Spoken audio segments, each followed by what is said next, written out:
What's up, guys? This is Zayna Allen, and I'm here with author, poet, musician, and introverted visionary, Zels. Hey, Zels, how are you? I'm good. How you? Good, good. So, tell me a little bit about yourself. Who is Zels? Well, Zels is an artist first and foremost. Person. You know, I like to make sure that I reflect myself into my art. You know what I mean? I like to be personable. I guess you can call me like psychologist of music or something like that. You know what I mean? I like to get personable with people because that's the best way I know how to relate to people, through music. You know what I mean? That's the best way I know how to express myself, as well as hear people out and channel it through the music. You know, I try to hear everybody else's messages and through just daily conversations and transfer it through, you know, a beat, some 808s, or just, you know, something smooth, regardless. You know, that's my best way to describe me as an artist, me as a person. Okay, so tell me, what do you think is the hardest part about being an emerging artist in the industry? The hardest part about being an emerging artist, I believe, is, for one, patience. It takes a lot of patience. You know, I look at a lot of people that both made it into the game and that have not made it into the game. And they, you know, you got people that gave up on their way there. They're very talented. You know what I mean? That, you know, just, you know, for whatever reason, you know, reality and their dreams just didn't mix. You know what I'm saying? So, you know, they gave up way before it even got close, but they had the potential. So I feel like patience is a major thing as an emerging artist. Also, self-identity. You have to know yourself as an artist as you're working towards that, because, you know, you can't just go in there blindfolded. You know what I mean? You got to know what you're working towards. You know, you got to have some type of goal, some type of reason for why you're doing what you're doing. You know what I mean? So I feel like as an emerging artist, you know, you don't want people to tell you who you are as an artist. You want to go into the game telling them who you are, and for them to respect it and be confident in your image as well as you are confident in your own image. So I feel like that's the hardest part, the self-identity, patience. I think those are the two main things that are the hardest parts, you know, as a growing artist. Okay. So tell me, what exactly do you think would be your biggest struggle? Like Zels, what has Zels gone through that you were like, that made you be like, question, like, is this really for me? Should I stop here? Should I keep going? What was your revolution? How can I say this? In a way, I don't like people. Okay. But in a way, I do. And it's weird. Like, that's my struggle, you know. I'm not really a people person. I guess that's why I do music, you know what I mean? Because the music, I feel like I can be myself. The music, I feel like I can talk to people, and as well as hear people out. So the hardest part is being personable, you know. Like, if I'm like out, you know, in the mix, you know, unless of course you had a couple drinks or something like that, you know, it's like, you know, as far as just being a personable person, you know what I mean? I'm not gonna sit there. I soak up everything. So I guess that can be it's like a good and bad at the same time, because I soak up everything, then I go and put it into my music. So you have to, I feel like there is a time and place for you to be personable with people, you know, outside of your music, and that's where I struggle most. I mean, I own up to that as an artist, as, you know, being self-reflective as an artist. And yeah, I think that's the biggest thing I struggle with. Okay. Oh, I guess also the whole, you know, just finding your sound. Like I said in the first question, you asked them about like the hardest, you know, as an emerging artist. One of those was, I had a bad thing with patience, you know, because I'm like, why isn't, you know, nobody hears me out? I'm saying this, I'm saying that. You know, as an artist, you feel yourself, you're supposed to, and you get frustrated. So I had that problem before, but, you know, now my major problem is like finding myself with the music. You know what I mean? Because of course, you want to make certain kind of songs. You want to turn up. You know what I'm saying? You're human, so, you know, I want to turn up sometimes, but in reality of it, that's not all I observe. So it's like, you know, I struggle with sometimes just, you know, saying, you know, F that. Let me just tell them what, you know, I want to say. So it's like a back and forth thing with me. Like, sometimes I want to be like, hey, you know, pop bottles, we living it up, we balling and all that. But then at the same time, it's like, no, it's like, I gotta talk about what they need to hear. You know what I'm saying? This stuff going on out here, and it's like nobody's saying it. So it's like a yin yang type thing within yourself. You know what I mean? So that's the struggle with mine. Just the whole trying to balance that whole message you're trying to give off. Thing. You know what I mean? Okay, so tell me, what have you done in the past? Like, what accomplishments have you had under your belt so far? so far. We opened up for major artists at the time. We, meaning my, the team that I was with a couple years back. Shout out DMG out Petersburg, Virginia, doing their thing.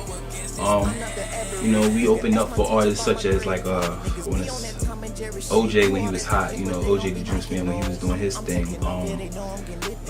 Diamond from Karma when she was doing her thing. We got on the radio out there. I'm shooting blank right now. I mean, I can't think of the radio station, but it's the main radio station out in Richmond.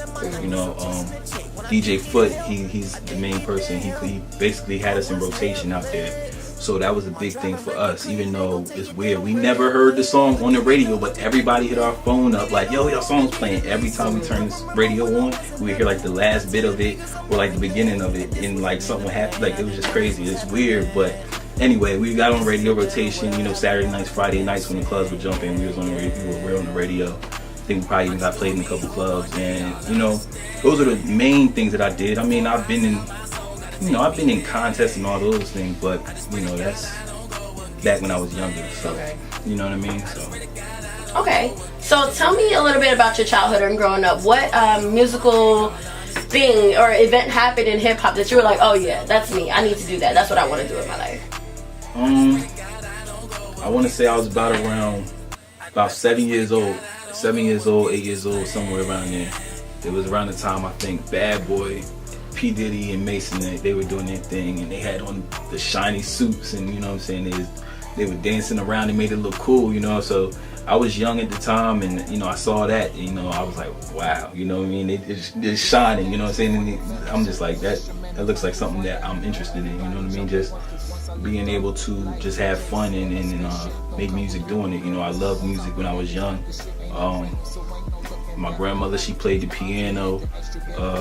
My mother, she sings. So it's like, I always had that musical influence within the family, as well as like, everything you saw outside on TV and things like that.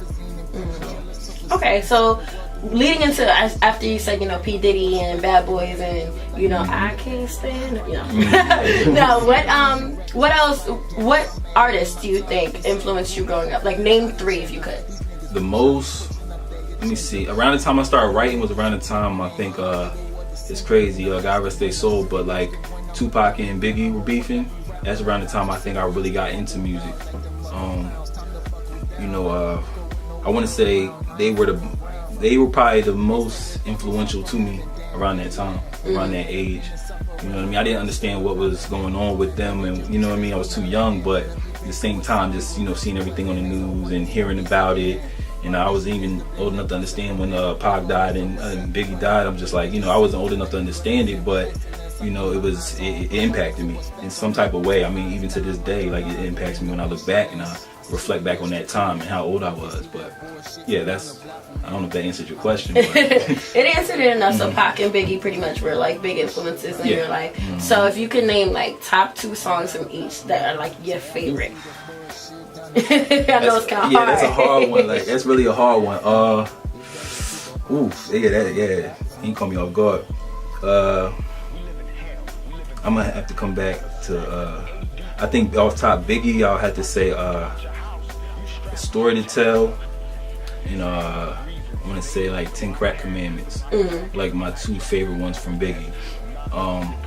From Pac, I mean, he has so much. Like, I'm into his work as a whole. I mean, Hail Mary was one of my favorite. Ambitious as a Rider. That was one of my favorite. Like, I can still bump that to this day like it just came out. Ambitious as a Rider, and I don't know, I guess I have to go with Hail Mary. I don't want to go with the 2 like radio singles or something like that, but that's the 2 I can think of right now. There's plenty more. Like, I still bump his albums, I still bump a lot of old music, so All right, and tell me, what do we have to look forward to from Zels? What's coming up? What's something that you got under wraps? You don't really want to tell too much, but tell us a little bit about what you got going on.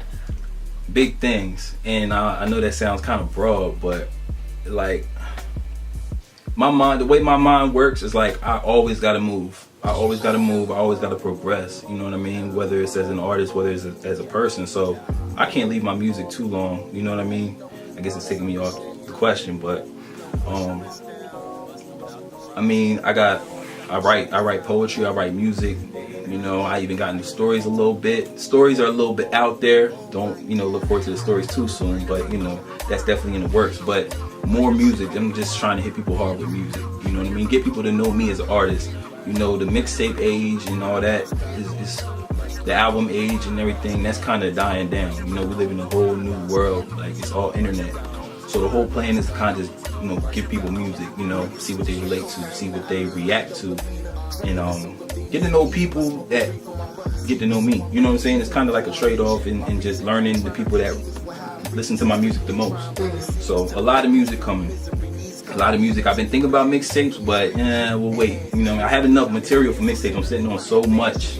Like, I got so much material, but I've just been kind of weighing the waters a little bit with the whole new internet thing. I'm kind of like a whole soul in a sense, because I still believe in hand-in-hand mixtapes. I still believe in, like, you know, just being, you know, talking to people about, you know, what you got coming out and things like that. So, giving people a daily journal, or not daily, but, you know, weekly, whatever it may be, journal of what I feel. And see what I get back in return. Alright, well, there you have it.